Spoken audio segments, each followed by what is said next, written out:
Black Star Network is here. Hold no punches! I'm real revolutionary right now. Support this man, Black Media. He makes sure that our stories are told. Thank you for being the voice of Black America, Roland. Stay black. I love y'all. All momentum we have now, we have to keep this going. The video looks phenomenal. See, there's a difference between Black Star Network and Black-owned media and something like CNN. You can't be Black-owned media and be scared. It's time to be smart. Bring your eyeballs home. You dig?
Well, today is Friday, April 23rd. I am Erica Savage, filling in for Roland Martin, who is in South Carolina for an event.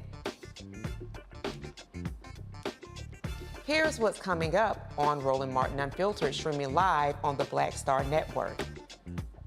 San Antonio, Texas is putting police reform with Proposition A on the May 6th ballot, and Texas GOP is pushing back on the changes. We will speak with the founder and director of Act for SA about the group's effort that got Prop A on the ballot. Republicans are trying to cut the Department of Veteran Affairs budget by 22%. And as a veteran, you already know this indeed concerns me. We'll examine how the cuts could have a catastrophic impact on Black veterans and how Democrats are pushing back to keep the fight and help the department stay funded. Earth Day is coming up, but what does this mean for Black people? We will discuss how the climate crisis disproportionately impacts Black people more than any other racial or ethnic group, and how you should enjoy Earth Day to ensure our future. Today in our Education Matters segment, the Knowledge House, a nonprofit organization, aims to close gaps in education to employment pipeline by leading the digital training skills in coding and design for underserved young people in the Bronx. We'll speak with the founder about the organization's impact and how they plan to expand access. And we'll tell you how the state of Minnesota is honoring Prince on the 70th anniversary of his passing. You already know what time it is. It's time to bring the funk on Roland Martin Unfiltered, streaming live on the Black Star Network. Let's go. He's got it. Whatever the miss, he's on it. Whatever it is, he's got the scoop, the fact, the find. And when it breaks, he's right on time and it's rolling. Best believe he's knowing. Putting it down from sports to news to politics. With entertainment just for kicks, he's rolling. It's on go, roll, roll, y'all. It's Roland Martin, yeah. Rolling with Roland now. He's funky, he's fresh, he's real, the best, you know he's Roland Martin now.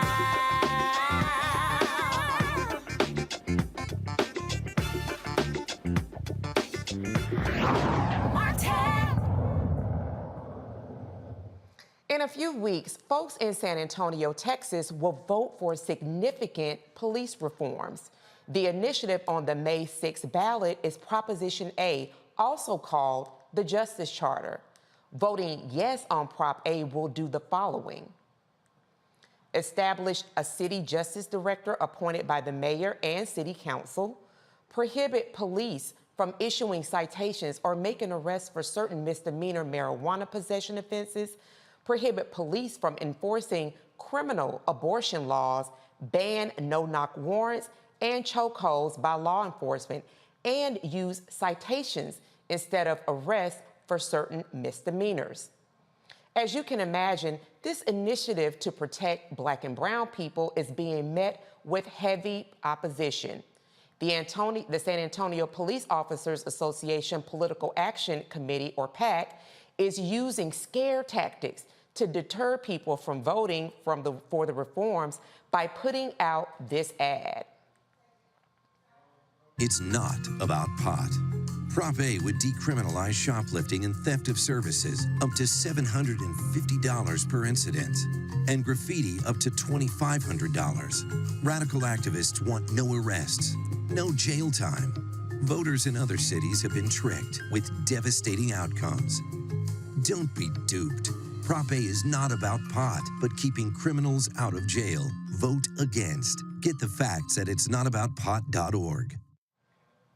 Joining me from San Antonio, Texas, is Ananda Thomas, founder and director of Act for SA, the police reform group that led the effort to get the Justice Charter on the ballot. Ms. Thomas, thank you so much for joining us. So glad to have you on Roland Martin Unfiltered today. Thank you for having me. I'm so excited to be here. Absolutely. Really appreciate you being on, because when I read this piece, read it on Twitter, I was really taken aback. But first, I want to say this is the power of having people, activists on the ground that are actually seeing the issues and the connection between local and state government and bringing it to the people so people can, number one, be informed on what's happening, specifically in their city, San Antonio. You all are the second largest city in Texas with about 1.5 million people, and you have a large population of Latinos in your community who would be impacted greatly by the specific measures. So I was very impressed with the work that you all were doing on the ground. Can you just walk the Roland Martin Unfiltered audience through what Prop 8 is? We talked about it very briefly here in teeing up before having you on, but can you talk about what Prop 8 is and what is the impact that it will have on those community members, those 1.5 million San Antonio Texans that I just spoke about? Yeah, absolutely. So Proposition A is the first time that abortion has been on the ballot in the entire South since the overturning of Roe v. Wade. It will decriminalize low-level marijuana up to 4 ounces and includes that the smell of marijuana or hemp by itself is not probable cause enough to search somebody. It will also codify the banning of no-knock warrants and chokeholds by SAPD. They're in their policies and procedures manual, but they are not law, so we know with the new police chief that can change. And then it will codify what is known as cite and release. So certain low-level nonviolent misdemeanors already are citation eligible, which is a summons to court.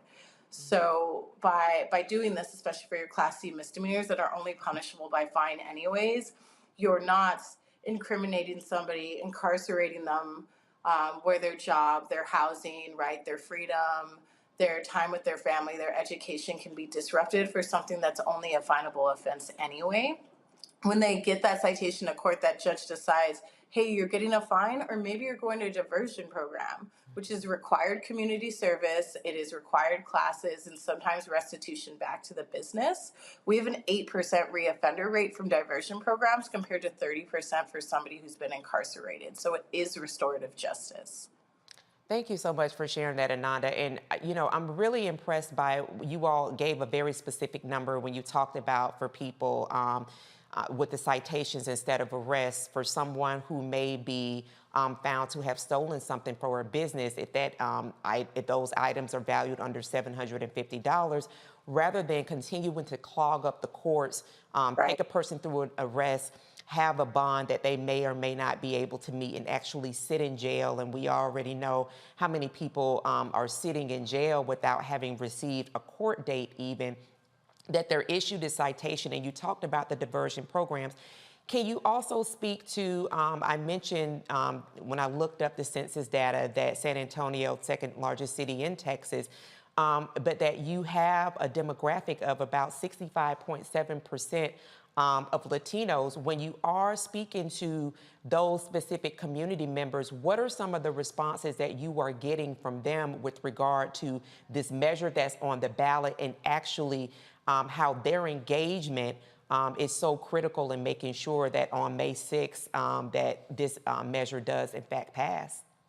Absolutely. So, pretty much everybody here, but especially in your communities of color, your Latino communities, your Black communities, we know somebody who's been affected by mass incarceration and how that can follow them around for the rest of their lives. So this resonates. We all know somebody who has smoked marijuana at some point or does now, or somebody who's needed to get reproductive health services. And that tie in, especially with the racial justice component of the fact that we've had cite and release, for instance, since 2019, but we're still seeing Latino people and especially Black people in our community get arrested more often than white folks for citation eligible offenses. That resonates with people, and they understand the importance of this for their community, especially for our young folks who are inheriting, right, our community, and are scared because so many of their rights are being taken away and civil liberties are being stomped on every day here. Absolutely, and especially, when you're looking at those specific groups and, just thinking about the usage rate for marijuana across all racial lines is effectively the same.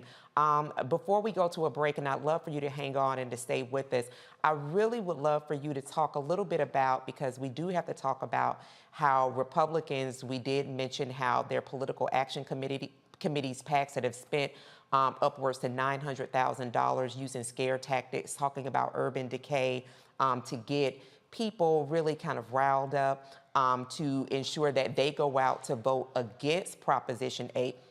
But what I want for you to share when we come back from the break, Ananda, is how you all are really using on-the-ground tactics to really help rally people to vote.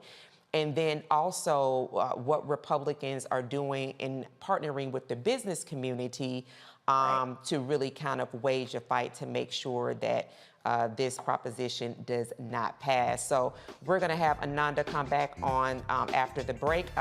We're going to take a quick break, and there's more of what's happening in San Antonio. You do not want to miss this conversation. And then later in the show, we'll tell you about an organization making sure Black and brown people are helping to shape the future of technology with free technology education for our youth. This is Roland Martin Unfiltered, streaming live on the Black Star Network. We'll be right back.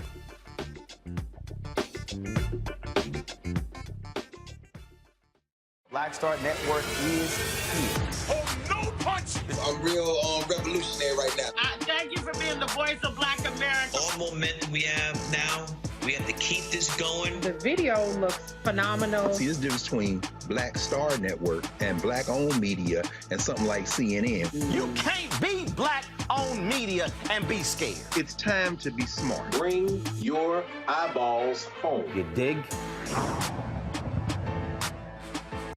Lost my daughter. I didn't know where she was. So I had to figure out how to survive, how to eat, how to live. I don't want to go into the details because she's here, first of all. She may not want me telling that story. But possession of her, the family broke down, fell apart. I was homeless. I had to figure out, I didn't have a manager or an agent or anybody anymore, and I'm the talent. So I got to figure out how to be the agent. I had to figure out, how does business work?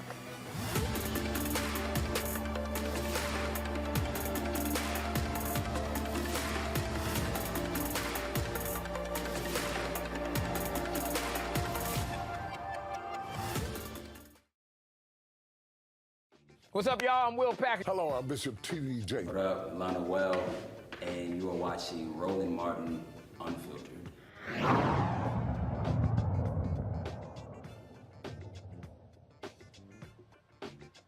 Welcome back to Roland Martin Unfiltered. I am Erica Savage, filling in for Roland Martin. We have on Ananda Thomas, the leader of a group that's really pushing for a justice charter in San Antonio, Texas. And we just want to continue the conversation. And before I bring my panel in, I wanted to ask you specifically around, so with all of the wonderful efforts that you and activists on the ground are making, that Republicans are using, because they, you in the state of Texas, you've got a Republican governor, you've got a Republican attorney general, and then you've got a Republican led state house. And so what I was reading this piece and saw that the Republican leaders in the state house have already drafted, gotten the governor's approval for it, a bill that essentially says that local local government would not be able to really bring policy issues to the people. That's effectively kind of circumventing people engaging in things that do affect them. So when you're out talking to San Antonians, are you also sharing with them how their power is effectively being circumvented by their Republican-led state government, and this is why they need to make sure they get out and vote on Proposition A? Yeah, absolutely. The preemption bills are really scary. They're poorly written because it's not just the ability for us to hold our own ballot initiatives or charter amendment initiatives. This will affect us being able to control our local zoning, our employee benefits, right? For all of these things that so far we have local control over, to say, hey, we want well-paid city employees and we want the best benefits for them, or we want to have control over zoning to make sure big development is not continuing to gentrify our neighborhoods. Right. And we are talking to folks about that, letting them know we have always had the power to legislate ourselves, and that is exactly what we are doing here. Our local city leaders have been slow to move on protecting women, right, and pregnant people's rights and reproductive justice. They've been slow to codify banning of no-knock warrants and chokeholds, which we asked them to codify and was in front of them in 2020. And so when they continue to not protect us, to not fight for our rights, not to pass and codify legislation to protect our most marginalized communities, then we're going to take it to the people for a vote and have those conversations. And if they choose not to back this up or fight to not enforce this, that's just one more reason for the people to be angry enough to vote them out and put in leadership that will listen to their voters. Absolutely, cannot agree more, Ananda. And just thinking about it, it'll be on the heels of Cinco de Mayo, a famous celebration of Mexican defeating the French Empire. So I'm really hoping as many people celebrate Cinco de Mayo that they absolutely make sure that they turn out to vote to ensure that Proposition A does move forward. So I'm going to go ahead and bring in my panel for questions for you. And on our panel today, we have Michael Hotep, host of the African History Network show in 313, that's in Detroit, Michigan. We also have Matt Manning, civil rights attorney out of Corpus Christi, Texas. And then we have Joe Richardson, another civil rights attorney. I am going to start with the home team, Matt Manning from out of Corpus Christi, Texas. What is your question for Ananda? So Ananda, just to give you context, I actually wrote the cite and release policy down here in Nueces County, and we had a lot of the same pushback. So my question for you is, what has been, what you've seen in terms of the media and the government responding to the actual data? Because I thought it was extremely important that you mentioned you only have an 8% recidivism rate. And what people don't know about these laws that you're talking about is that they've been on the books in the state of Texas for quite some time. It's not a new law. It's merely asking the police to use their resources better and not over-incarcerate people. So what has been the response of government when you guys say, look, it's only 8% that we're seeing reoffending in these programs? Because that's extremely compelling. Yeah, so it's really interesting because our district attorney who implemented cite and release here locally in 2019 won handily running on the fact that he implemented this program. And what we're seeing now, because there's so much pressure from the San Antonio Police Officers Association and some other political entities, we're seeing some of our city leadership who supported cite and release and decriminalization of marijuana actually walk that back right now because they are on the ballot. And, you know, they're giving into those endorsements. But at the same side, we also have other city council members and city leadership, including one of our congressmen that are standing strong with us. And when we talk to folks on the ground, it is exactly that. This has actually been in place since 2019. This is how many lives, right, we've saved from the carceral system. This is how much money we've saved. We calculated how many officer hours we saved in 2022 alone. It was 4,000 patrol hours because they were not spending 3 hours booking somebody for a joint in their pocket, right? Or a kid that tried to swipe a Monster Energy drink, or mom that was trying to get diapers to be able to, diaper her kids, right? When we're able to talk about the real situations, the money saved, the amount of officer hours that we have saved here, folks, you know, it clicks for them. It makes sense. Thank you so much for asking that really great question. We're going to then take it to Michael. All right, Ananda, this is Michael M. Hotep. Thanks for coming on, sharing this information with us. So just curious, what has been the response from the African-American business community that oftentimes has to pay higher business insurance rates because of shoplifting, because of theft, or also because they oftentimes are in areas serving communities that may be at higher risk for shoplifting? So when we look at if it's a theft of something that is valued at $750 or less, from my understanding, they may not be prosecuted for this. So what is the response from the African-American business community regarding this clause in Proposition A? Yes. So, you know, unfortunately, our police union has really done well to scare our business community. There's a lot of chambers of commerce that are worried that this is going to increase shoplifting.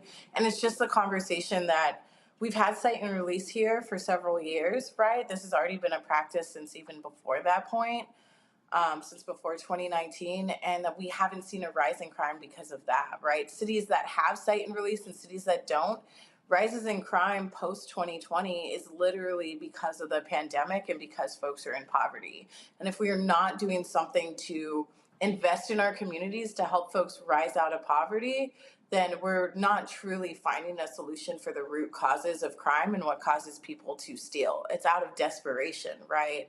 We need to invest in mental health care. We need to invest in restorative justice. We need to raise our city out of poverty to truly address this. And then on the other side, too, is that the money that we're saving from cite and release, right? Let's find solutions and ways for that to go back to the small business community, especially like our Black-owned businesses and our Latino-owned businesses, to help them even further as they're suffering from the after effects of the pandemic. And, you know, assuring folks like we want to make sure that all these funds we're saving are going back to the community, including small business, has actually brought many of them on board. And, you know, we'll be fighting for that together. Appreciate your question, All Michael. right, thanks. And Mr. Richardson, your question for Ananda. Hi there, Ananda. Appreciate what you're doing, being there in the belly of the beast. And this is actually a question that I'm sure Matt will probably have some information on, but I'm wondering out loud not only about the political allyship that is there for you, you know, folks tooting the horn that way, and whether people that are politically inclined and aligned with you are being a support, because I think one of the things that's important is that people really need to know that a lot of people are negatively affected by what it is that you're trying to change. And that actually, on some level, it can transcend politics. And I think that's one of the reasons that the other side is fighting so hard to take away control when they talk all the time about wanting local control and wanting locals to be able to self-determine. But now it's changing because it's going to change and going in another direction. So I'm wondering about the political allyship that exists, and I'm also wondering about the infrastructure that may be in place as it pertains to legal things, because I think it's only a matter of time before this ends up being in some litigation. Absolutely. So actually, one of the most beautiful things about this is the intersectionality and the coalition that we're building, right? So immigrant rights and immigrant justice groups have joined on this because we know that ICE here in San Antonio and across Texas is one of the first interactions that somebody has in jail.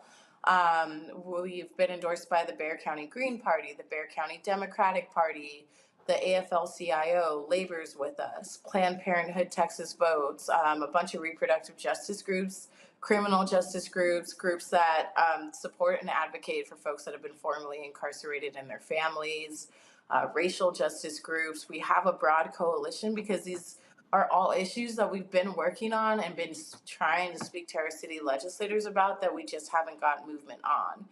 And we're having conversations at the doors about how you can't talk about reproductive justice if you don't talk about racial justice. And now because we are threatening doctors and patients with life in jail for reproductive health decisions, that we've turned it into a policing issue, into a public safety issue. And we have to look at the whole picture of how we build a safer community with all of these things and these different groups and people in mind that have been marginalized by these policies and by the carceral system since its inception. So that's definitely a big piece and a big, beautiful piece about this that's helping us get these words out, but also helping us take down this disinformation and these fear tactics that folks are being hit with. On the other side, we have had 6 cities decriminalize marijuana with the same language in Texas. We've had 2 cities ban no-knock warrants already. We have cite and release in many other cities, and it's allowed by state law. Really, the only new piece here is decriminalization of abortion, and we're invoking that same home rule city power to direct our tax dollars, including our resources and police, for what their priorities are, and they aren't. We expect that will be challenged, but that doesn't mean, 1, that we can't win on this, and 2, we, at least at the back end, don't win that narrative. And really the policy direction of, you can't say that San Antonio doesn't care about reproductive justice, or we don't want solutions for police reform, or we don't want to shrink mass incarceration and end it, because we've given a clear message to that, and every policy related to public safety moving forward has to follow that. And then one final piece is, we did write in a severability clause at the very end. Should any one piece of this be struck down in court, the rest of this will still get implemented and go into effect, because we knew that, at least with the abortion piece and how politicized this is, that some things might get shot down, and that's no reason not to win at least some of these things, as we're trying to win all of them. Ananda Thomas, we want to thank you so much for being on Roland Martin Unfiltered, for really demonstrating the power of groundwork. Could you please share with us how people can connect with you very quickly? Absolutely. So our website is act4sa.org. This is our Facebook and our Instagram and Twitter. It's at act4satx. Specifically for the Justice Charter, our website is sajusticecharter.com. Okay. We have our social media links here. We have a ton of information. You can donate, you can volunteer. We have options for folks that are virtual. And if you know some folks in San Antonio, or you are here, right, and you believe in racial justice and criminal justice and a woman's right to choose, then you need to get yourself, your friends, your neighbors out to vote for Prop A. Thank you again for being on Roland Martin Unfiltered. Be well and keep us updated on how things go. And it's time for us to take a quick break. We'll be back. Roland Martin Unfiltered, streaming live on the Black Star Network. Be right back. Hatred on the streets, a horrific scene, a white nationalist rally that descended into deadly violence. White people are losing their damn minds.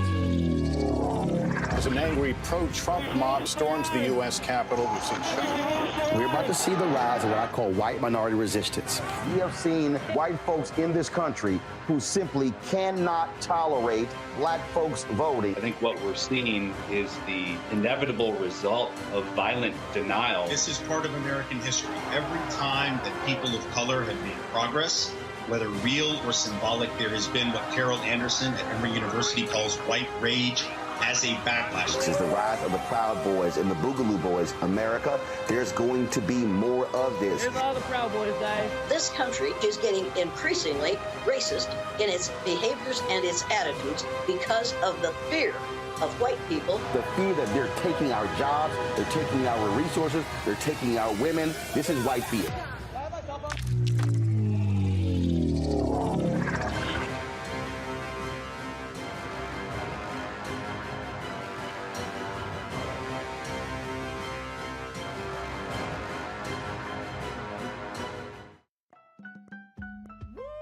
We're all impacted by the culture, whether we know it or not. From politics to music and entertainment, it's a huge part of our lives, and we're going to talk about it every day right here on The Culture with me, Faraji Muhammad, only on the Black Star Network.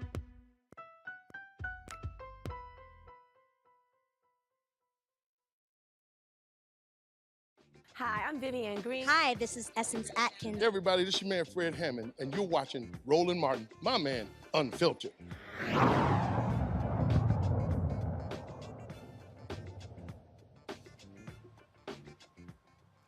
The Grand Old Party, also known as the GOP, and House Speaker Kevin McCarthy have unveiled a plan to raise the debt ceiling that will cut federal funding to several programs, including the Department of Veteran Affairs. The proposed 22% budget cut to the VA would threaten critical services for veterans. This would mean 30 million fewer veterans' outpatient visits and 81,000 jobs lost across the Veterans Health Administration, leading to longer wait times for medical care and benefits, reduced access to telehealth, and limited funding for construction projects and national cemeteries. These proposed cuts would also negatively impact veterans who access housing, food assistance, mental health, and substance abuse youth services by eliminating funding for housing choice vouchers for up to 50,000 veterans, increasing their risk of homelessness. The proposed budget would mean that 4,200 fewer veterans experiencing or at risk of homelessness would receive job training, counseling, and job readiness services provided through the Department of Labor's Homeless Veterans Reintegration Program. And you already know, you all, as a veteran, this greatly concerns me.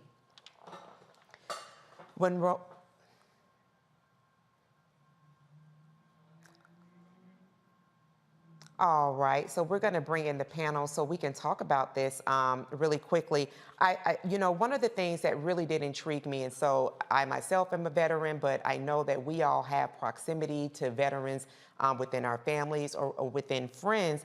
These cuts don't affect the defense funding budget, so that budget stays intact. But let's also talk about some of the other cuts that will be impacted as well.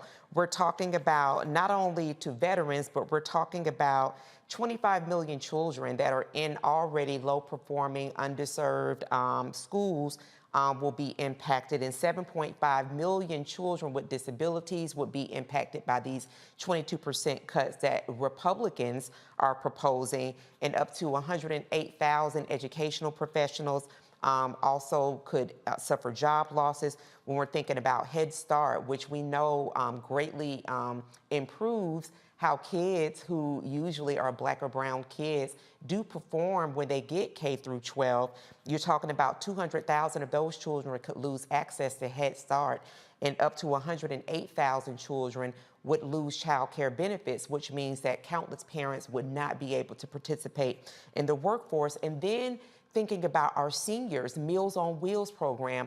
This is a program that is a nutritional program for our seniors, for people who are not able-bodied to go and get their meals. Some of them, this is the only hot meal or only meal that they receive. We're talking about up to 1 million people that are impacted. So I'm going to start with Joe, since you were one of the last persons on the panel to speak with our last person that we had on. Talk to me a little bit about what does this say about the Grand Old Party as they look to increase the debt ceiling and to keep FY24 budget pretty much at the same space as it was for FY22? Well, they didn't have any trouble passing a clean debt ceiling bill 3 times during the Trump administration and weren't putting a gun to the head, as it were. Now that's happening. Oh, we'll raise the debt limit just a little bit, but we'll cut all of these things. It's a similar formula. Keep tax cuts, et cetera, in place and be okay with charging the credit card, but not paying it off. Again, this is about paying things that we've already committed to pay, and it threatens the full faith and credit of the United States as it pertains to our credit. In terms of connections with VA, my dad was 100% service-connected disabled vet. My mom worked for the Veterans Administration for 40 years. And so, I saw up close through them the differences when services are what it is that they need to do, and what it is they need to be, and my mom worked toward them every day. And so this threatens VA jobs. This threatens VA access. It's already difficult enough sometimes. There's been a lot of controversy about the VA, et cetera. But The remedy is not to cut it by 22%, to make it so much harder for people, including people of color, because a lot of us are connected to the military or working for the government, right. Making it harder, once again, for people of color while you allow tax cuts and allow all of these other things that make it easier for those at the top, but much more difficult for those that are the least of us.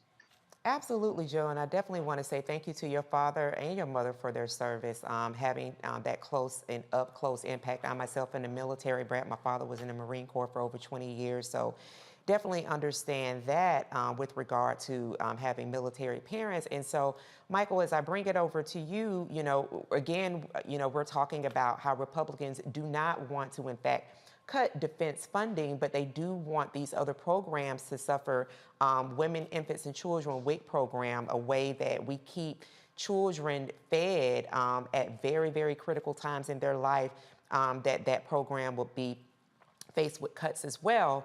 And so when we look at how they don't want to touch the defense funding, ensuring that the war toys go forward, those people that actually engage in theater, those people that actually do engage battle combat, when they come back home and maybe aren't able to continue their career in the military, well, what they're going to find, in fact, is that their service that they should be able to get virtually free has been cut. So talk to me about the economics of what Republicans are looking to do, what their priorities are with their proposed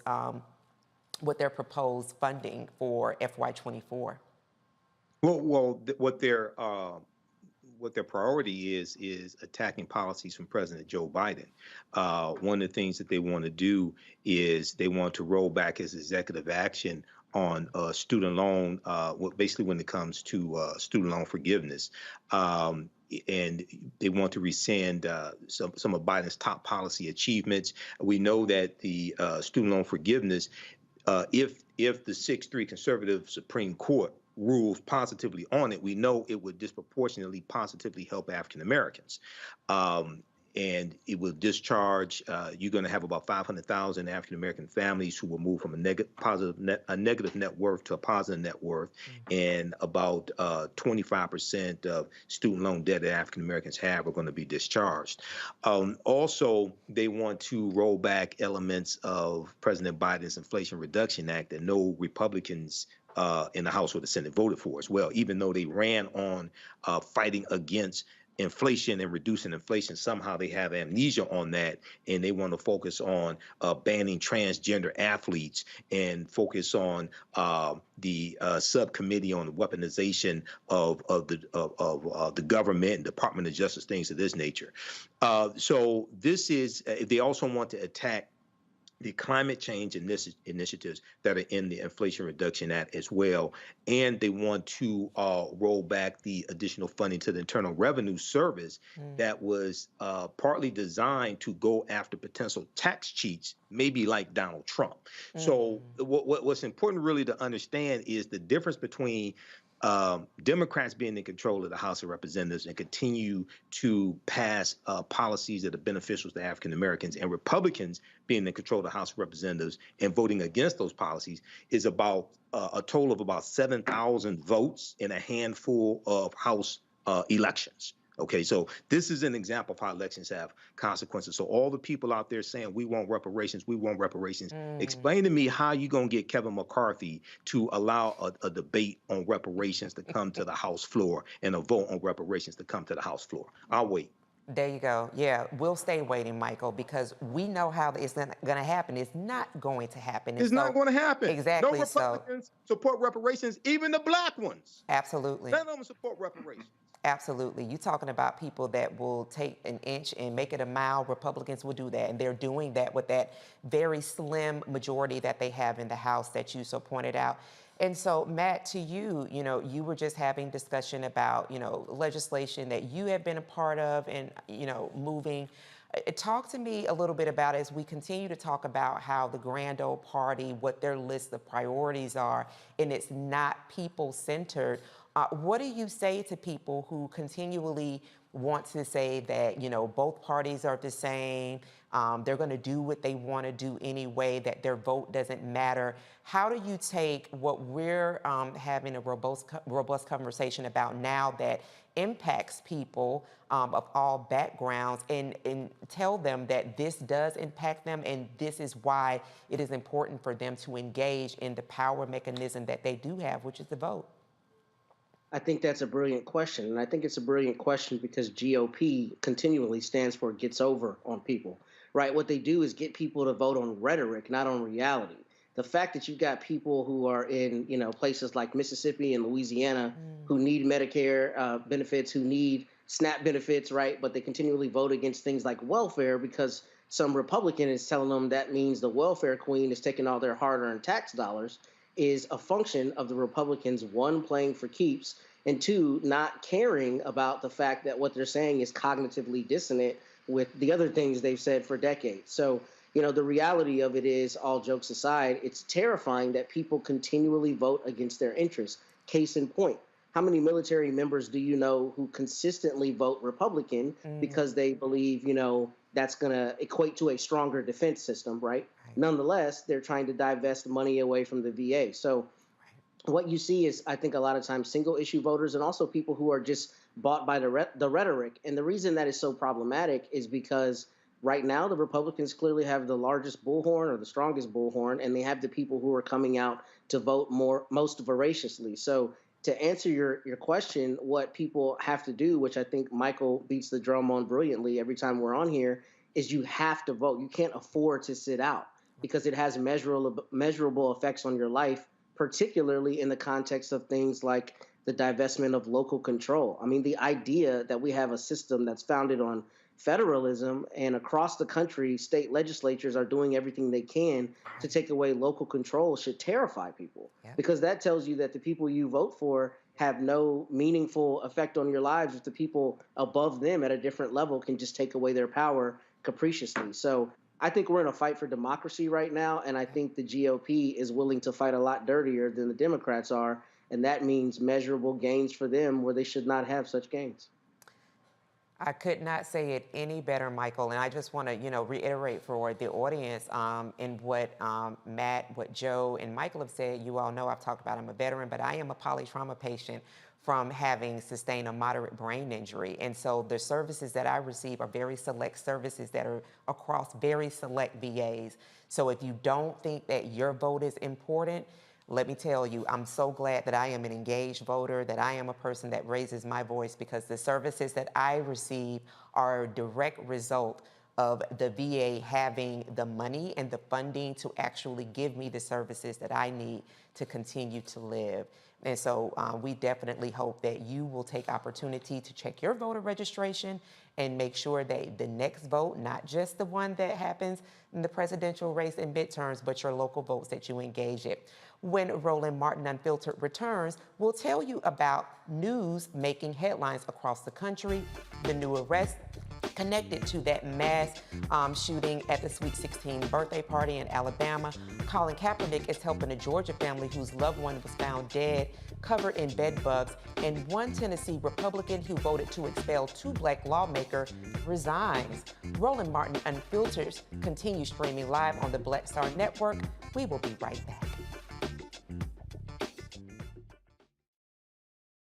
On the next Get Wealthy with me, Deborah Owens, America's Wealth Coach, Dexter Jenkins is a faith-based financial mentor with more than 20 years in the financial services industry. He's passionate about helping families build generational wealth. Even though I'm talking about things like prayer, I'm talking about things about reading the word, I'm talking about things like fellowship, I'm talking to members who are dealing with losing their houses, or I'm talking to members who, because of a lack of the handling their finances, they're working 2 and 3 jobs. And so what I'm finding is that they're not coming to church because they don't have a handle on their finances. We're talking how to get wealthy through faith and our finances on the next Get Wealthy, right here, only on Black Star Network. Hi, I'm Dr. Jackie Hood Martin, and I have a question for you. Ever feel as if your life is teetering and the weight and pressure of the world is consistently on your shoulders? Well, let me tell you, living a balanced life isn't easy. Join me each Tuesday on Black Star Network for A Balanced Life with Dr. Jackie.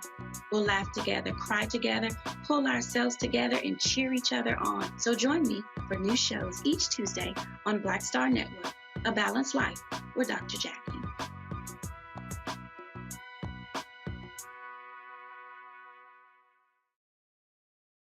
Black TV does matter, dang it. Hey, what's up, y'all? It's your boy Jacob Lattimore, and you're now watching Roland Martin right now. Yee.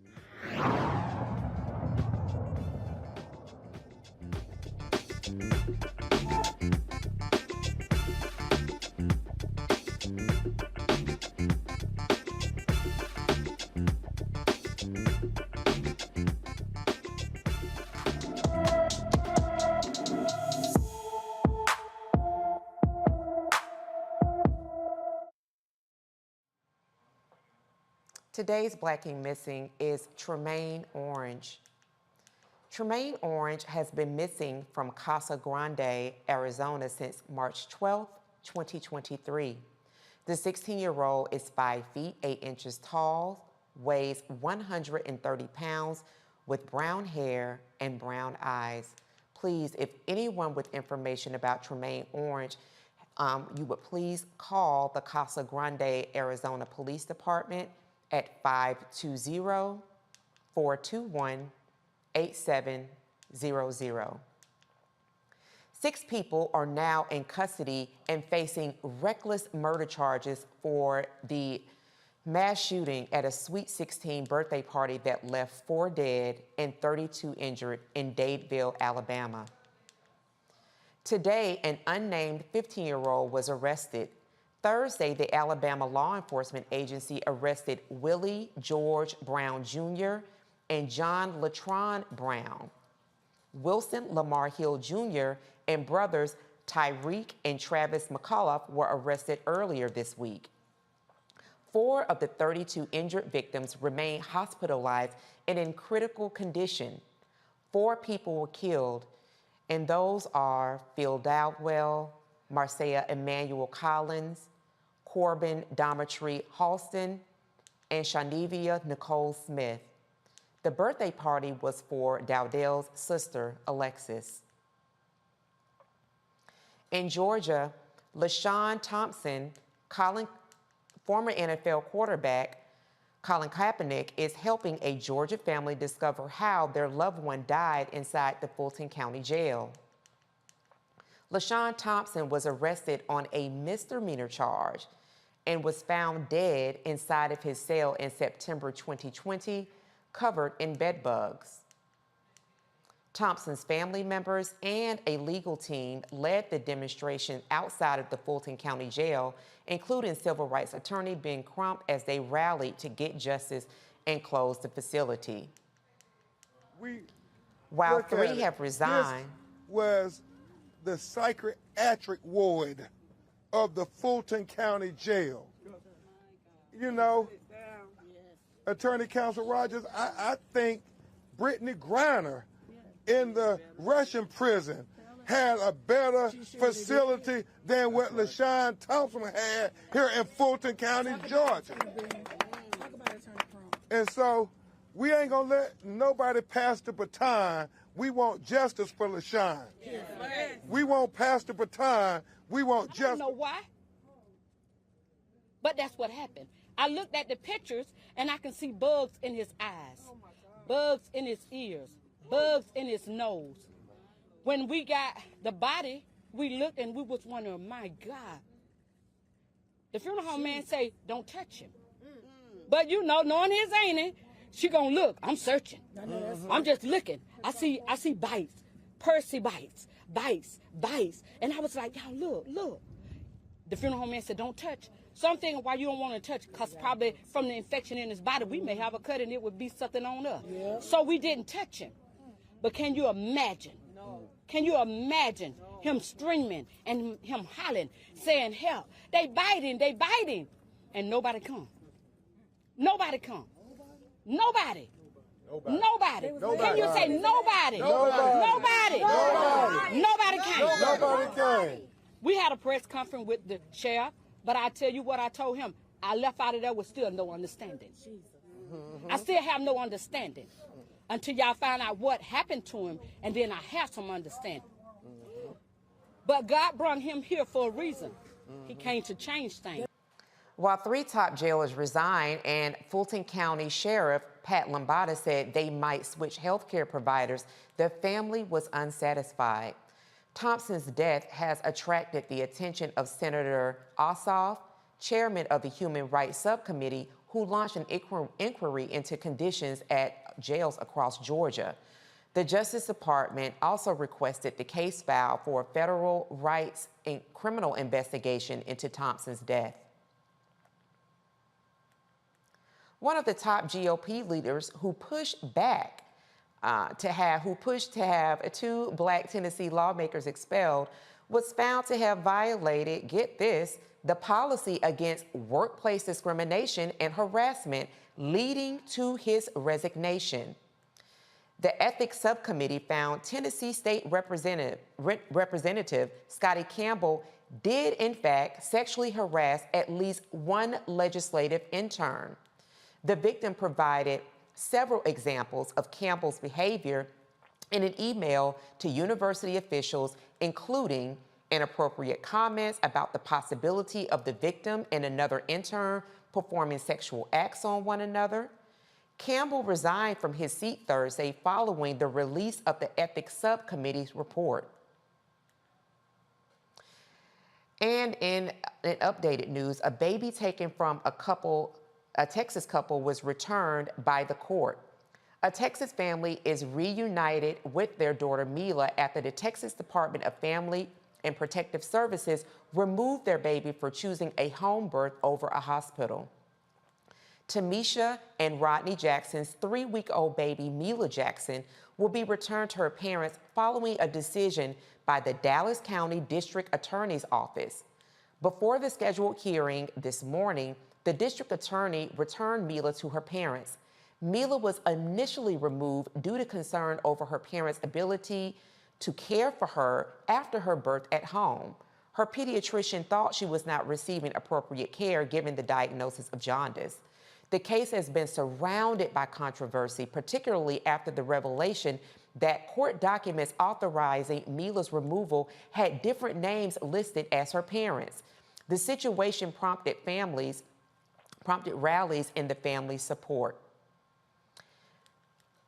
And then 2 California men have been exonerated. A California judge exonerates 2 men who spent nearly 17 years in prison for a crime that they did not, in fact, commit. Dupree Glass and Juan Rayford had been wrongly convicted of attempted murder after a 2004 shooting. Still, they were declared innocent following a new trial that included a confession from the actual shooter. The case was first brought under California's law, which guarantees compensation for defendants who have had their cases thrown out and presents opportunity to prove their innocence. The men who were, get this, 17 and 18 years old when they were arrested were each awarded $140 for every day they spent behind bars, totaling $900,000 under a new law. Defense attorneys plan on suing the state, county, and district attorney's office for wrongful prosecution.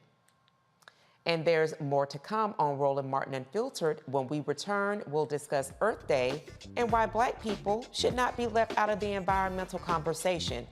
And why is Netflix being sued for having a Black woman depicting Queen Cleopatra? We'll tell you all about this hot topic when Roland Martin Unfiltered, streaming live on the Black Star Network, returns after this commercial break.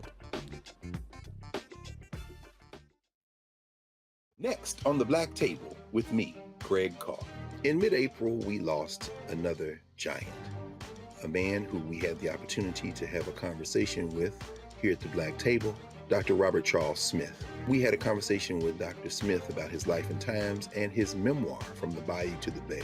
The opportunity to go to Berkeley got me out of that difficult situation and put me at the center of radicalism in California, the center of Black radicalism. We lift his voice, we lift his name on the next Black Table here on the Black Star Network.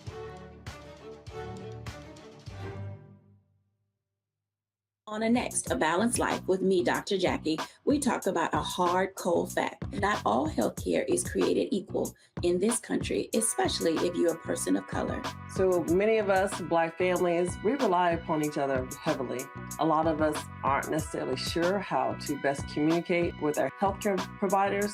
How to take charge and balance the scales. Your life may depend on it.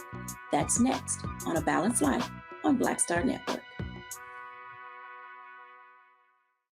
When you talk about Blackness and what happens in Black culture, we're about covering these things that matter to us, speaking to our issues and concerns. This is a genuine people-powered movement. There's a lot of stuff that we're not getting. You get it, and you spread the word. We wish to plead our own cause.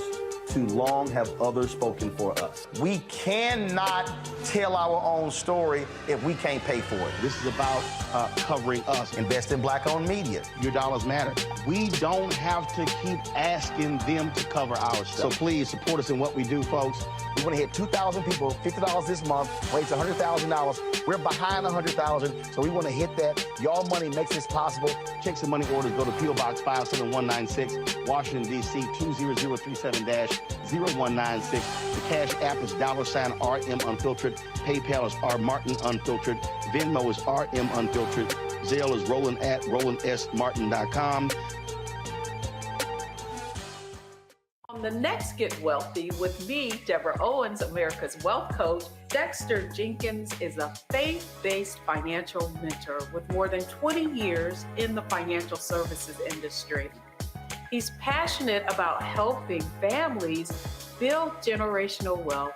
Even though I'm talking about things like prayer, I'm talking about things about reading the word, I'm talking about things like fellowship, I'm talking to members who are dealing with losing their houses, or I'm talking to members who, because of a lack of the handling their finances, they're working 2 and 3 jobs. And so what I'm finding is that they're not coming to church because they don't have a handle on their finances. We're talking how to get wealthy through faith and our finances on the next Get Wealthy right here, only on Black Star Network. Hi, I'm Anthony Brown from Anthony Brown and Group Therapy. Hi, I'm BB Winans. Hey, I'm Donnie Simpson. What's up? I'm Lance Gross, and you're watching Roland Martin Unfiltered.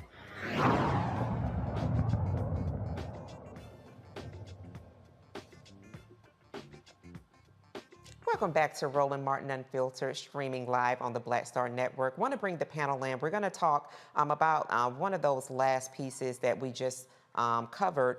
Dupree Glass and Juan Rayford, 2 young men who were arrested at 17 and 18 years old, children, kids, teenagers, and spent 17 years incarcerated in the state of California for attempted murder, of which they have been found innocent of. And now that they have been released, that they will be paid $140,000 for each day that they spent behind bars, which totals up to about $900,000. So we have 2 civil rights attorneys on our panel. I think it's really just that we do discuss this. Matt, I'm going to start with you. In thinking in terms of, California has passed the laws for people who've been wrongfully convicted and incarcerated to receive some type of remedy. But talk to me a little bit about, the outcomes, the emotional, the opportunities that they miss as 17 and 18-year-old kids, teenagers essentially, now men having to reacclimate to a society that has changed significantly, and what the impact has been, is on their life now that they are free, but they are free after having served time for a crime in which they did not commit. These cases are so difficult to me because they're like taking a shot of cyanide and following it up with a shot of sugar water, right? Like you want to be happy about it, but you can't because there's absolutely no time that you can put, or value rather, on the time lost in someone's life. And Joe can attest to this, but we do this in the legal field a lot. We try to as much as possible, quantify the quote value of a life. But the reality is the value of a life is invaluable. So 17, 18, 20 years of somebody's life, not only spent behind bars, but spent with their entire reputation impugned, right? The inability to get jobs, the inability to acclimate. A lot of times, strictures on where you can live makes $900,000 really a slap in the face. I mean, $140 a day is not remotely close to what would even get close to being remotely just in this circumstance. And while I'm happy for these brothers, this is a terrifying thing. This is what happens to people, particularly before DNA and other more kind of cutting edge means of proving things. But my understanding is when they went through this appellate process, they found witnesses who said, yeah, those guys didn't even have a gun. They weren't involved in the shooting. So there goes 18 years of their life taken away when they could have done a better investigation. And ultimately, to get at it, I don't think that there's anything that can ever truly be restorative. I mean, I like the idea of that, but $900,000 is a paltry sum for someone taking 2 decades of your life. And on top of that, in California, I guess this new law allows them to be repaid and restored as much as possible. But by contrast, here in Texas, if you look at someone like Richard Miles, who had a similar situation, it's my understanding that the state of Texas then taxes that money. So to add insult to injury and injustice, you get a big, quote, award for the wrongful conviction. But then the state says, you know what? It cost us this much to incarcerate you, so we're going to deduct your award by whatever amount it cost us to incarcerate you. So I'm happy for them, but I'm sad for them and their families because they can never get that time back. And $900,000 in the context of that, to me, is considerably too little. Yeah, I absolutely agree with you, and that's why I thought it was super important to ensure that we do have, in fact, a civil rights attorney that would speak to what that $900,000 mean. And you talk about taxes. They have paid a personal tax, a human tax already. It's interesting to know that a state would apply additional taxes to that as well. So definitely want to keep the panel on ready. We actually are going to pivot a little bit and talk about something that does impact Black communities as well, and that's Earth Day. April 27th is Earth Day, and it's a celebration of advocacy for a green planet. However, some don't think Earth Day is for Black people, even though Black communities are most impacted by pollution. The climate crisis is disproportionately impacting Black people, with 57% of Black people saying environmental issues are a big problem in their local area, and this is according to Pew Research study. Despite this, there is a misguided stereotype that Black people don't care about the environment. As Black people lose their home, businesses, and families due to climate-related disasters, the future of Black folks depends on how we use Earth Day to continue pushing for climate justice. Dr. Olga Bolden-Tiller, Dean and Research Director of the College of Agriculture, Environment, and Nutrition Sciences, is joining me from the historic Tuskegee University to discuss why Black people should not be left out of the environment conversation. Thank you so much for joining us. So glad to have you on Roland Martin Unfiltered today. Oh, thank you so much for having me. Absolutely, especially from the historic Tuskegee University. Could not think of a better person to have this conversation with. So if you could, just before we get into our conversation, talk a little bit about the history of Earth Day, when it came about, and then what is essentially the focus of Earth Day? So as you mentioned, Earth Day is really all about making certain that we have natural resources sustained for decades and decades to come. And so it is the bane of what we will need to have for where we get our water, how we produce food, et cetera. So our natural resources are essential. We take them for granted for sure. But in 1970, Earth Day was really revolutionized and established so that we would give it some thought and really kind of focus on it. And the first official Earth Day, of course, was held in 1990. And even though it became an official day around that time, individuals have been very much tied to the earth and how important it is.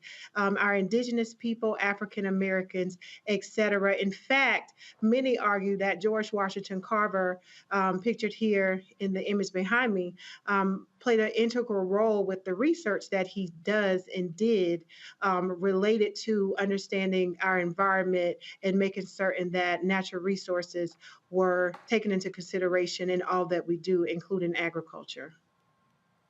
Yeah, I think that's such an important lesson to know because, you know, when you talk about those specific groups, when we talk about Black and Indigenous peoples, I mean, we actually work the earth, we work the land. But when we're talking about in current conversations with regards to Earth Day, some of the things that I've kind of read and listened to with regards to, like, you know, in many cities across these United States, there's a tax to use plastic bags. And you can probably go into any Black and brown homes and see plastic bags are stored and used for a variety of things. I myself, one of the things that I do is I keep like the canvas, the cotton bags in my car so that I can use a cotton bag.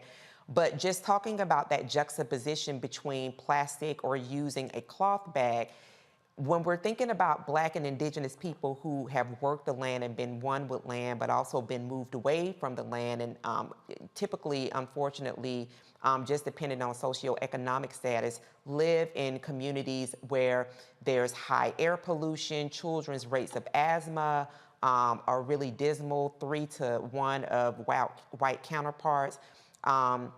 There's Cancer Alley in Louisiana. We're going to be talking later with environmentalists around water crisis issues that definitely are problematic in Jackson, Mississippi, and really kind of leap, unfortunately, over that of the Flint water crisis. Can you talk a little bit more around how, even though, again, Black and Indigenous people have worked the land, how we have not been included in the conversations to moving away from materials that are damaging to the earth and bringing us into a space where we feel included in the conversation and actually seeing outcomes that do provide better health outcomes for Black and Indigenous people?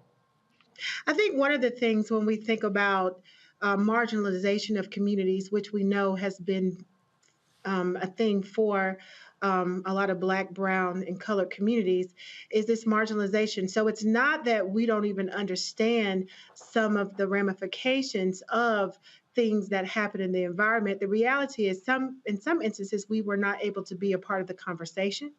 In other instances, we had damage done to our communities when we think about Cancer Alley, dumping from different companies, from pollution and things of that nature. And so that gets around environmental justice as well. And so a lot of those things were not by choice. In fact, there's a very powerful film out that says, "See me in nature." So we've been a part of nature, but we haven't always necessarily been able to be a part of the conversation, and our voices haven't always been able to be heard. And so that's why it's so critical that institutions like Tuskegee University and other HBCUs really amplify these issues and really educate our communities while we now have the opportunity. And these critical conversations worldwide are so important. Absolutely, Dr. Chiller. And before I bring my panel in to ask questions, I just want to say, could you speak to some efforts that you know that are happening in local communities to help really bring Black and brown people into more of the fold when we're having these conversations around environment as well? So I mentioned the See Me in Nature film by Asia Singleton. There are other films available like Water Has No Enemy that is directed by Will Baker. Lots of discussion around environmental justice, really enlightening individuals to challenges around the environment that are in communities so that in fact we can start to have these critical conversations. We're doing that here at Tuskegee University. We're working throughout the 1890 land grant system to have system-wide conversations. And so these are very important, that we're making sure that we're having these dialogues. And then thinking about crops and how the utilization and selection of certain crops actually impact climate change and, more importantly, climate resilience. And so a lot of the work, again, as far back as George Washington Carver, Booker T. Whatley, who was another environmentalist that worked here at Tuskegee, who built on the work of Carver, those conversations certainly need to be had. And so having workshops, having events within our community to heighten awareness and really educating young people and their families about the careers that are in these green spaces so that we can make sure that we have individuals from our communities that are certified and trained so that they can be a part of these conversations and make sure that the challenges and issues that are a part of marginalized communities are a part of the conversation and addressed. Absolutely. I'm going to bring in Joe. Joe, your question for Dr. Tiller. Dr. Tiller, thanks for this important, incredibly important work that you do. I think it's important to be reminded that Earth Day and, when they call folks tree huggers and, all these other things, these are not quote, white things. These are things that affect us probably, certainly disproportionately, and it makes it all the more important that we're part of it. You started talking about it a little bit and just want to build on it a little bit more. What are the things that you're doing in your position and that Tuskegee may be doing to really bring this home for young people early on? Because one of the things that happens, Earth Day started with me when I was in college. One of the things that happened is if we create an expectation with children and we make something part of their DNA and part of their experience, then it doesn't get whited out literally or figuratively. It doesn't become this thing that belongs to other people but not to them. And it's not only can it be something that can build careers and be fun, but it's absolutely necessary and vital for our communities to fundamentally survive. So what are the things that are being done to really connect young people in their formative years to the idea of Earth Day and the underlying principles of being environmentally sound, connection to the land, and all of these other things that hopefully can spark interest and passion and help lead to a better future? So there are a number of programs. A lot of people are, aware of 4-H and FFA, but we also have MANARS, which is Minorities in Agriculture, Natural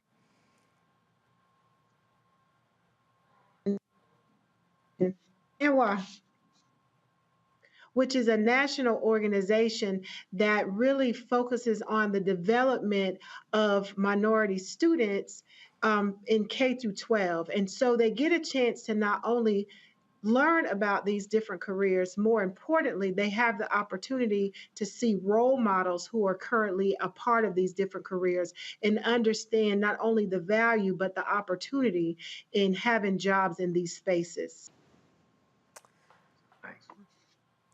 Wow, thank you so much for that great question and for bringing in the aspect of our youth in that.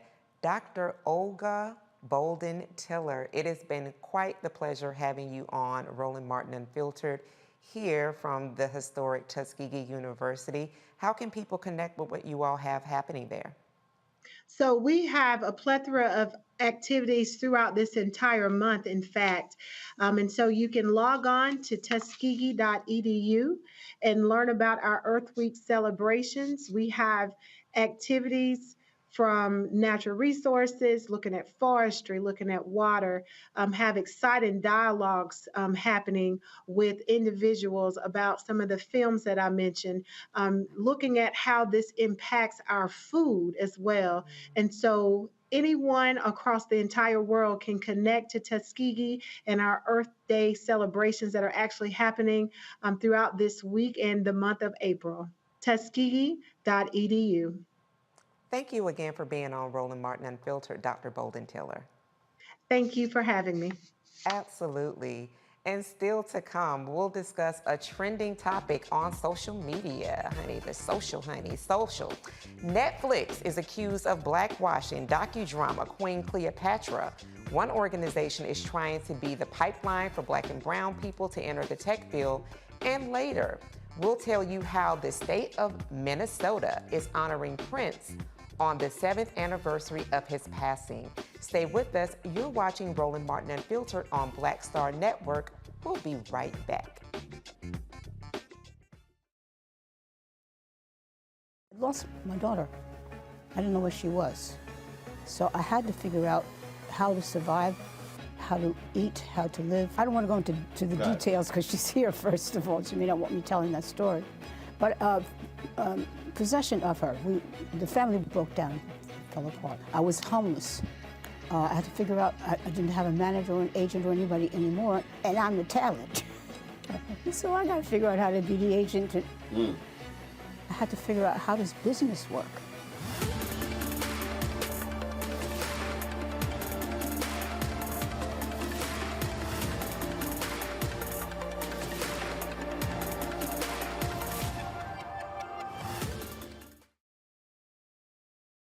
Hatred on the streets, a horrific scene, a white nationalist rally that descended into deadly violence. White people are losing their damn minds.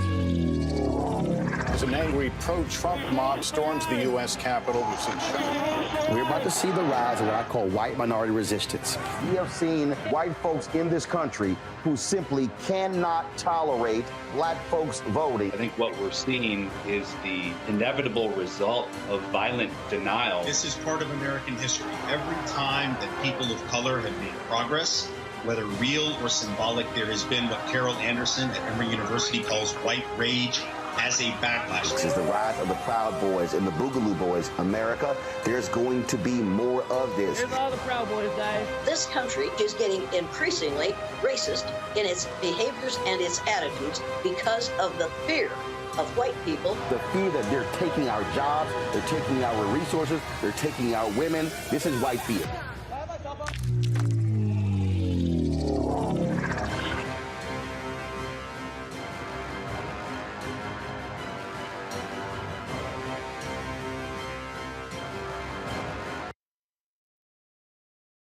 It's Kim Whitley. Yo, what's up? This your boy Ice Cube. Hey, yo, Peace World. What's going on? It's the Love King of R&B, Raheem Devon, and you're watching Roland Martin, Unfiltered.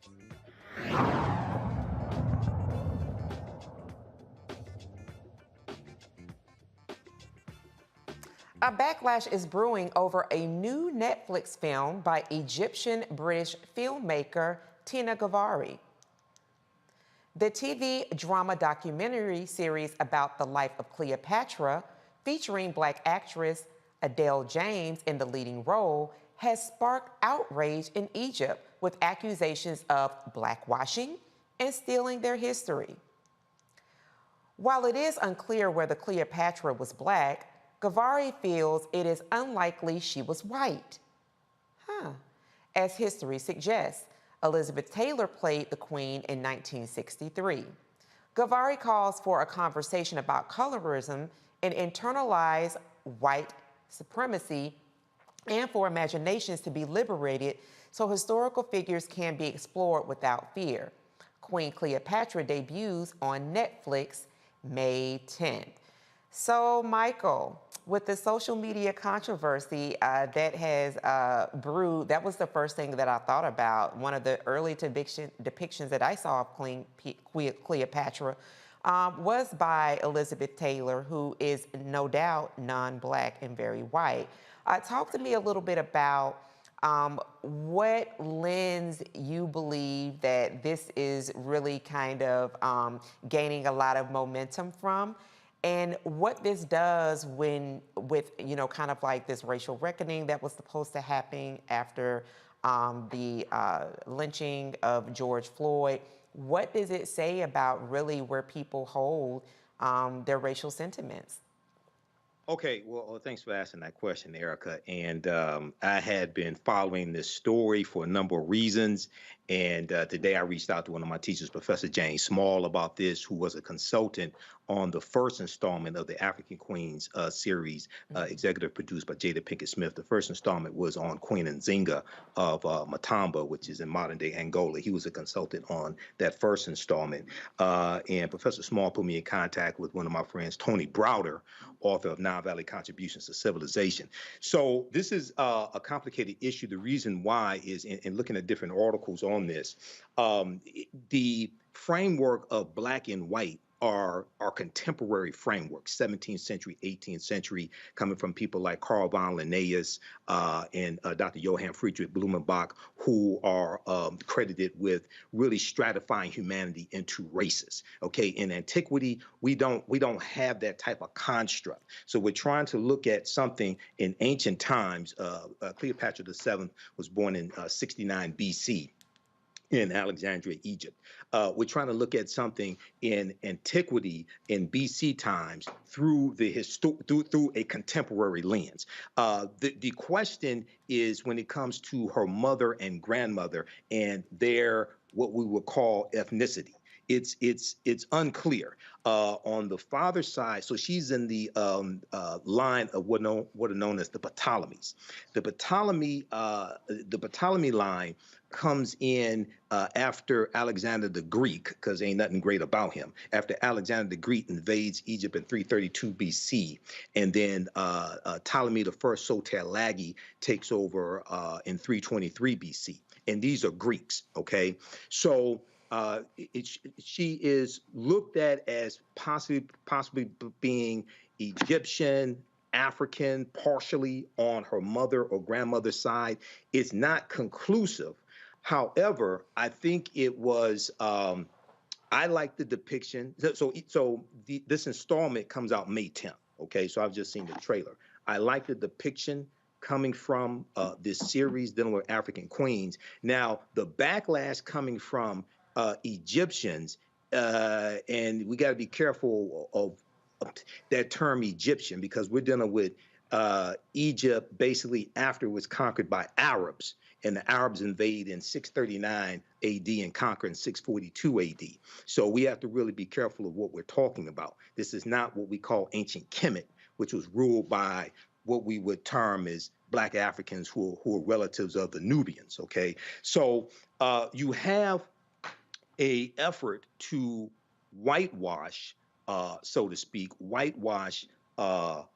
Egypt and the history of it, and to discredit the indigenous African people when it comes to the pyramids, when it comes to the greatness of ancient Kemet, ancient Egypt. So I think there should be debates on this. I think there should be historical presentations on this. This can be the catalyst coming from Jada Pinkett Smith and Will Smith's production company. This can be the catalyst for this, but we need to get some African scholars in on this, people like Tony Browder, people like Sister Nubia Wardford, who's a cultural anthropologist here in Detroit, who I've interviewed a number of times.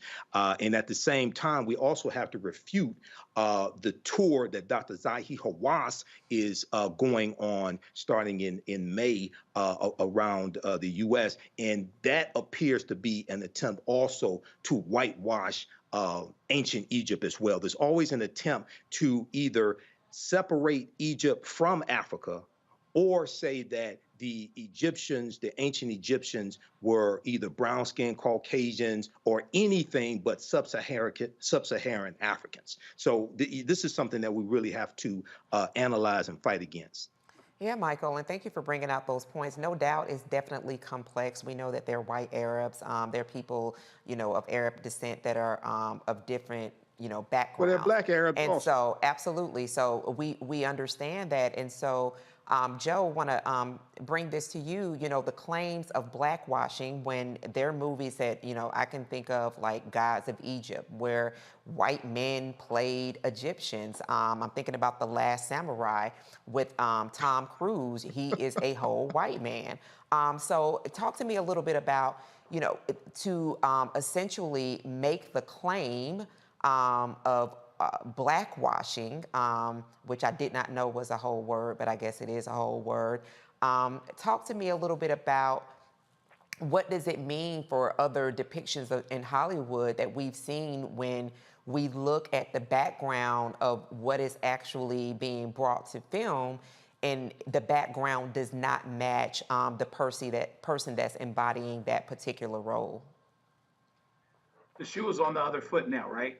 This lends to the larger narrative and the larger fear about being outnumbered, about being majority minority where the rest of the world is. I mean, if they're concerned about blackwashing right now, well, listen, they should be much more understanding about what we've been dealing with for a long, long time, whether it's inventions, whether it's, historical context for things that happened in Africa, creating the pyramids. We can go a long way and have a long conversation about things that have been misconstrued and directly actually lied about, because one of the things that happens, frankly, is that when you're in charge, you decide. I mean, I was getting ready to say H-E-L-L, the word, but I was getting ready to say Jesus after the word. I'm getting ready to say, heck, Jesus is historically inaccurate on the board. They took the Son of God and flipped that. And so at the end of the day, what happens is when you want something, you want it to be yours, you change it to look like you, et cetera, et cetera, et cetera. But if we want to be truthful, then let's do, what we're talking about here in terms of let's get the information to be historically accurate to the extent that we can, and then embrace it. You don't have to feel any worse about anything just because we started civilization, but it is what it is, okay? So let's just go down the road, be truthful, and get rid of this notion about, being commercial, whitewashing things, making things feel better, making things look better and feel better, when you're really just turning it on its head and flipping what you've been doing the whole time. Absolutely, could not agree more. And Matt, to bring in the last point that Joe just made in terms of the truthfulness piece, when you think about the depictions of Jesus, he pretty much has a perm and is, white, essentially, when, it's described as something very, very different in the Holy Script. But we've been really dealing in a lot of elements of truth not being brought to certain communities, right? So when we're talking about, whether it's talking about Proposition A, remedies that will be made for Black and brown communities that will be of good effect for them, whether we're talking about environmental impact for Black and brown communities, truths that really do matter in terms of ensuring that Black, brown, and indigenous communities are protected. Very quickly before we go to break, can you just share a little bit about what it would mean if this film is essentially not allowed to move forward on May 10th with the depiction of Queen Cleopatra as a Black, as a brown woman? I think that's another brilliant, insightful question. And to answer it very succinctly, I think it's just kind of part and parcel with the reality that we're seeing, that the truth does not matter. It's the feelings that matter. So people are taking umbrage to the idea that the depiction that they have been, sold for all these years about Cleopatra is being attacked, not the actual, reality of who she may have been, to Michael's point about not knowing the heritage of her mother. And what we're seeing particularly as it relates to the fights in the state houses and as it relates to education and all of the things in the national zeitgeist right now is that the truth doesn't matter. What matters is how you feel about what's being discussed. Case in point, critical race theory. 1% of people have any idea what that actually means.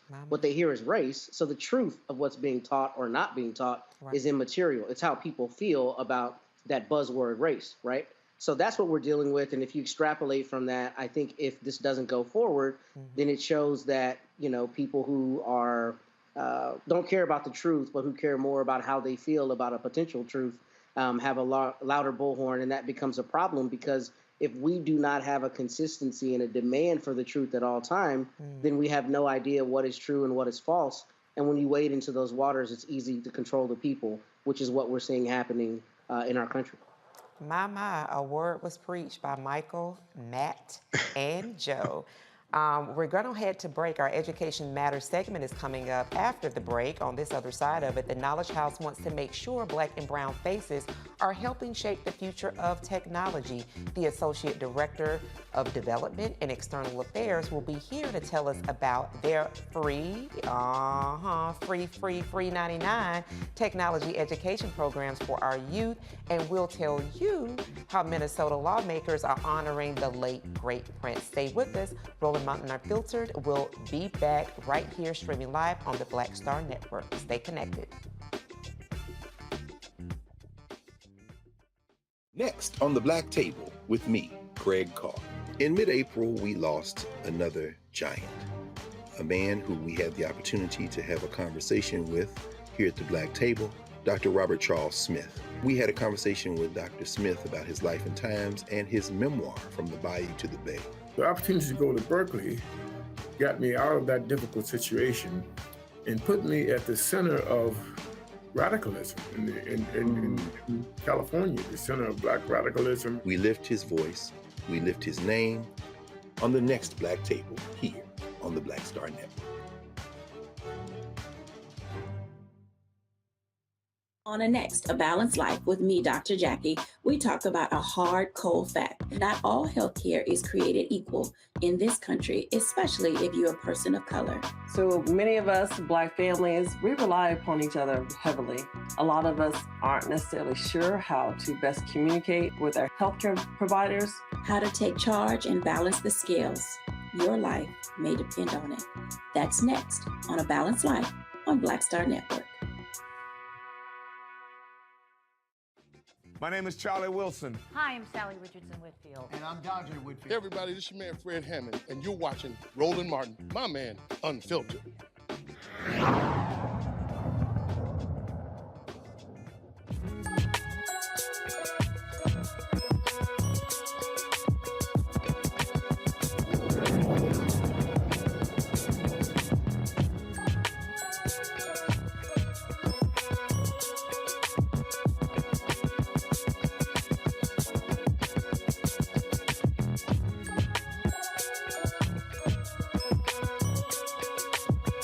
With the onset of AI, ChatGPT, Black and brown faces need to be included in shaping the future of the rise of technology-based companies. The Knowledge House aims to close the gaps in the education to employment pipeline by leading digital skills training in coding and design for underserved young people. Antoinette J. Gregg, the Associate Director of Development and External Affairs of the Knowledge House, is joining me from New York to explain their free technology education programs. Welcome. We're so glad to have you, Ms. Gregg. Hi, thank you. Good evening. I'm so happy to be here. Glad to see you. Absolutely. Oh gosh, we're so glad to have you. So please talk a little bit more about what the Knowledge House is doing. I understand that the recruitment offerings, the mentorship offerings that you all will be bringing will be available in Atlanta, New York, LA, and I believe it's Newark, New Jersey as well. Can you talk to us a little bit about what the Knowledge House is offering, and then what specifically will you be offering in those 4 cities? Yeah, so the Knowledge House is an organization that has its roots in the Bronx. We make sure to help Black and brown aspiring technologists really empower them to go into careers in tech. We know that tech is the future. And so being able to train along 4 different tracks within our adult program and also helping high schoolers start a path towards tech is our main focus. We have 2 fellowships. The first, I said, is a high school program. We actually was created with Kareem Carbouche. I don't know if y'all know who that is, but that is French Montana. He saw the need of it in the Bronx, and he really wanted to help out high school low-income students. And so our high schoolers go through coursework in the summer, and they have monthly times that they go in and they think about what careers they want, what does it really look like to be in tech, and we help them make decisions on whether they want to go to college or whether they want to do a career path in tech. A lot of people don't know this, but 40% of entry-level tech jobs do not need college. And, we make sure that the target population that we serve, they're underemployed, unemployed, they may have stopped out of college, may not be able to afford college. So we really want to make sure that we empower them with the skills to go straight into a job. A lot of our students come to us making $15,000 a year. but they leave us and they make upwards of 80 to 90K. So that is what we are bringing to our 4 cities. We expanded to, as you said, Newark, Los Angeles, and Atlanta last year. And so we're coming into our second year in our expansion sites, and we are having a recruitment tour. What that means is we're coming to where everyone is at, and we are talking about the programs. We are bringing computers and laptops with us so that our folks can sign up right away. And we're really excited. Our next one is this Saturday. It's in Atlanta at the Atlanta Tech Village. Mayor Dickens, he is a champion of tech. He has a tech background. He was an engineer. And so he wants to, he's sending out a message to say, come out and be in attendance because it's so important. We are approaching over 500 applicants across our programs, but we only have 250 spots. So we see the demand, and we are out here trying to meet that demand. And people are coming out. They really, really want to be involved. And out after Atlanta, we'll be over in Los Angeles, April 29th, and then we'll be in Newark. And to round it all out, we did New York last week. And so we're ready to just have people come out, learn more about the programs, get into our fellowships. We also do a lot of digital literacy work, and we want to be able to meet our community where they're at and get them ready to go into tech careers. Because, 10 years ago, there were so many more factory workers, but now all of that is going to automation. And so now we want to go into the future, and we want Black and Brown folks to lead that future. Wow. It sounds like, when you talked about that income, those it would definitely be helpful as we continue to see rising housing costs. So that's definitely a bonus. Before I bring my panel in with their specific questions, just want to make sure this is for those aged 16 to 36. Yes. Yeah. We help our core age is 16 to 36. Okay. We call them opportunity youth. But we also, we help out seniors, anyone who actually career changers are really big right now, especially after the pandemic and, people trying to understand how to really get involved and get into a career that's going to last. Yeah. So, but our core programming, yes, is 16 to 36. Okay, excellent. And so before I bring in Matt, who's a civil rights attorney, just want to ask specifically why those specific 4 cities were chosen. Yeah, those 4 cities were chosen because we did a lot of research on what cities sort of mirror the Bronx. Because we started in the Bronx, in the South Bronx to be specific, where it's still to this day the poorest congressional district in the nation, we knew that there is this untapped talent, underestimated population that can really just go into a year-long program free, get this skill set that they need, and then be able to thrive with a real meaningful wage. And so when we were looking at other cities, we saw that Atlanta was that type of city. We saw that Newark was that type of city. We saw Los Angeles was that type of city. Not only looking for that target population, but also looking at what tech is doing in certain cities. So these cities are also places where there's burgeoning tech ecosystems. A lot of startups are there. A lot of headquarters to different places are there. In Atlanta specifically, there's Delta there. There's Mercedes-Benz. Everyone really thinks about the sort of quintessential Salesforces, the Googles, and things like that. But every company, for all intents and purposes, is now a tech company. They need a website. They have an app. There's all these different ways in which engineers, data scientists, cybersecurity specialists, UX UI design folks can go in and be a real value add. So we definitely want the population. We want the employers to actually pipeline students into these jobs, because if there's no jobs, then we can't be in that city. And then the last thing is just making sure that we have, just this sort of cyclical need and the community really, really wants it. Because the target population can be there, but if the community isn't invested, then it's harder for us to go into a city and find those people and meet those people where they're at, help them with wraparound services, like, when you talk about housing insecurity, food insecurity, and to make sure that they can persist through our program. So that's why, we chose those cities. That was a really good question. Thank you. Excellent. That's good information to know. Matt, your question for Antoinette. Yeah, so my question for you is, what conversations are y'all having, or what training are you doing as it relates to ethics in tech? And I ask because with the onset of AI, there are a lot of conversations about responsible use of tech, right?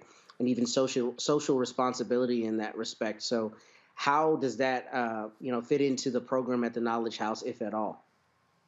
Yeah, so for our direct service, 90% of our staff is Black and Brown. So our students see technologists every single day in every aspect. When we have tutors and mentors, we go to the ERG groups within these big companies, and we make sure that we're getting to the Black people, we're getting to the brown people, so that we're able to make sure that, all of the sort of imposter syndromes and the ideas that you don't fit are there.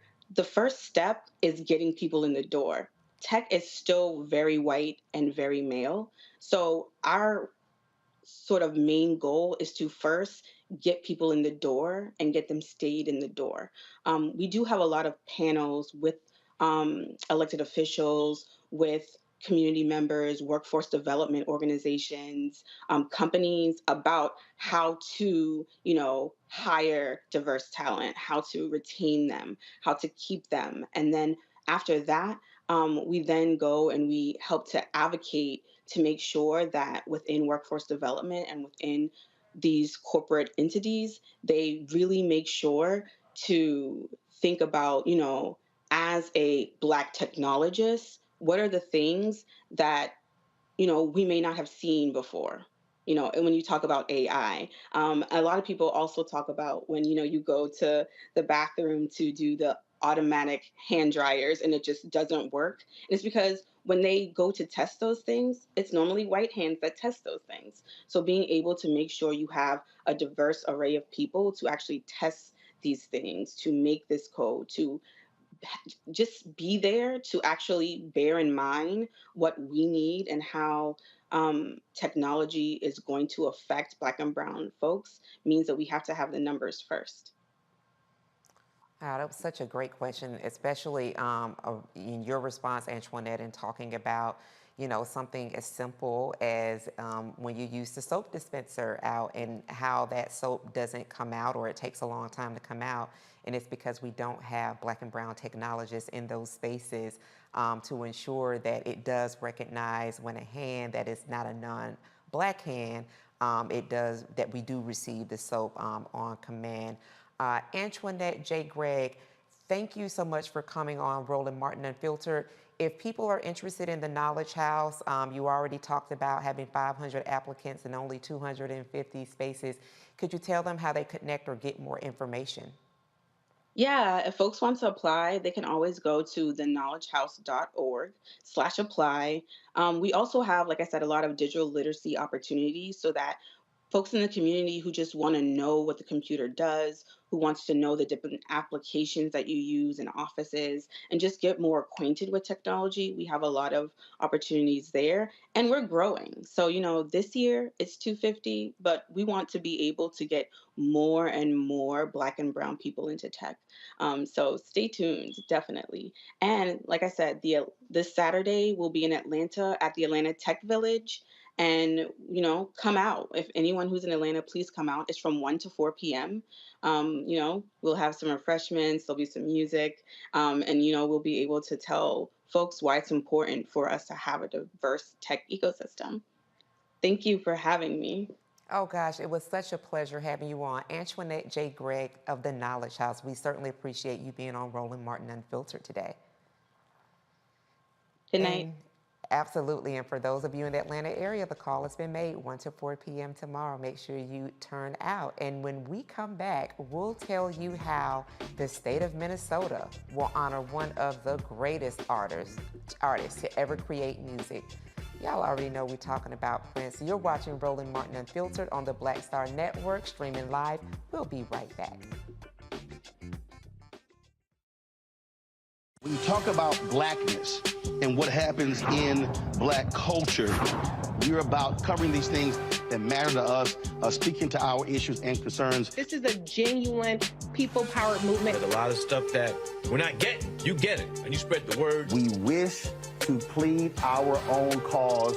Too long have others spoken for us. We cannot tell our own story if we can't pay for it. This is about covering us. Invest in black-owned media. Your dollars matter.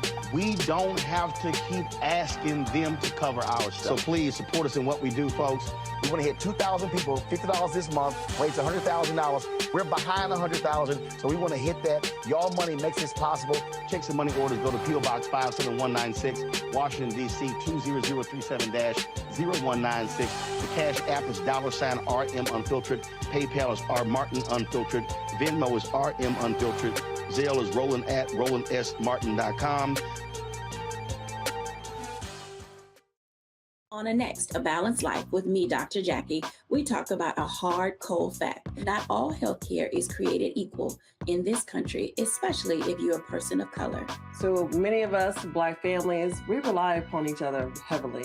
A lot of us aren't necessarily sure how to best communicate with our healthcare providers. How to take charge and balance the scales. Your life may depend on it. That's next on A Balanced Life on Black Star Network. Hey, I'm Cupid, the maker of the Cupid Shuffle and the Wham Dance. What's going on? This is Tobias Trevelyan. And if you're ready, you are listening to and you are watching Roland Martin Unfiltered.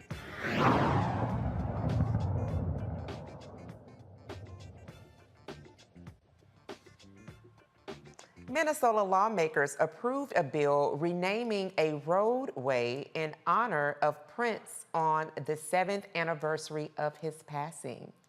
The Minnesota House of Representatives passed the Prince bill, designating a portion of Highway 5 in Chasen as Prince Rogers Nelson Memorial Highway.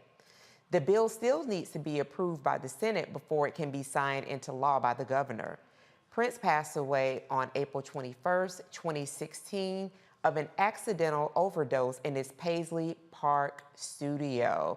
So I definitely want to bring in the panel for us to talk about Mr. Purple Rain himself. If you all can see, I am donning purple today in honor of Prince. It's still very hard to believe that he's no longer with us. But, Joe, just talk a little bit about what this means, him being honored this way, even though their team in Minnesota did not win in the playoffs the other day, but that's for another time. Get it together. The Nuggets did beat them. But what does this mean, Prince having this part of this roadway hopefully be approved in the Senate in a Minnesota State House? And what is your fondest memory of the artist that we formerly knew as Prince? Oh, to get asked a music question, this is what it's all about. Years ago, long ago and far away, I thought that I would be primarily an entertainment lawyer because I was a liner notes person. I appeared at Billboard magazine. I knew what song was number one, who had the publishing, who had the label. So Prince, 5 number one pop hits, 19 top 10 hits, 47 on the chart. On the black chart, R&B, 8 number ones, 23 top 10s, and 60 songs. He's probably the most prolific artist that I ever saw in terms of how often he kept coming out. And years ago, after the church that was occupying the Forum decided not to occupy it anymore, Prince decided single-handedly to try to keep the Forum open. He did about 10 or 15 shows in LA. This is in 2011. I was lucky enough to be at one of those shows with tickets for $25. And that night he had Maceo on the horns and he did 5 encores, 5. And I'm so glad that I was able to see him, and I saw him twice. I saw him also at what's now Crypto.com with Staples back in 2004. Yeah. And the Prince family tree, Jimmy Jam and Terry Lewis, Alexander O'Neal, Morris Day and the Time, all of these guys that were influenced by him and who are so prominent in what we do now. I've had the privilege of interviewing Jimmy Jam. And so I was so glad that I was able to see him and bear witness to what he did live. He was so prolific, and he could leave everything to the imagination or nothing at all. He played every instrument. He was truly a self-contained artist. And even though I love Michael, and I hate that I didn't get to see Michael, people would compare him. If you had $10, you would buy one album or the other, but they were very, very different artists. Prince was just an incredible storyteller, wrote for a lot of other folks, but he was all about his music and all about his art. And so I am glad for this piece of recognition. My wife grew up in Minneapolis, and of course is a Prince fan. Didn't want to go with me to those concerts, though. I said, well, baby, I told you. But in any event, we're just glad he's getting the recognition. Wow. Thank you for hitting us with all of those factoids and a little bit on the personal as well, too. I mean, he definitely impacted music, and he's just a once in a generation. We're going to round it out with Michael. Michael, a fond Prince memory, and what are your thoughts about this part of the roadway being named in honor of Prince Rogers Nelson, a prolific artist of our time? Well, number one, you see I'm wearing a purple tie, number one. Two, I'm a huge Prince fan. I think this is very important, but also Prince did study history as well. So I think it would be important. I don't know if they already have it, but they need to have some type of music scholarships as well, and do something also centered around history, because Prince studied history also. So he played 27 instruments. I think I first found out about Prince in 1981. I was in like 6th grade, okay? And, you know, Controversy came out. I remember when 1999 came out, double LP. I bought the double LP. I remember when Purple Rain came out. I went to go see it in the theater. Totally blown away, not just by Prince, but also by Apollonia Katera as well. Come on. That sister out also. But this is, I mean, Prince changed the game with his high heels, you know, his ruffles, things like this. He was an innovator when it came to fashion also. Yeah. And I never got to see him perform live. I did see Morris Day and the Time perform live. They put on a hell of a show. Yeah, they blew do. everybody away. So Yeah, I think people need to study Prince. And one thing I take away, I used to play the saxophone. So I have an affinity for like live instruments, not sampling. Yeah. But live instruments and creating music organically. I used to be able to read music also. So Nice. long live the king, Prince Rogers Nelson. Oh, gosh. And we're going to wrap it up here very quickly. Matt, your thoughts, fondest memory on Prince in about 30 seconds. I'm not quite as long in the tooth as Michael and Joe.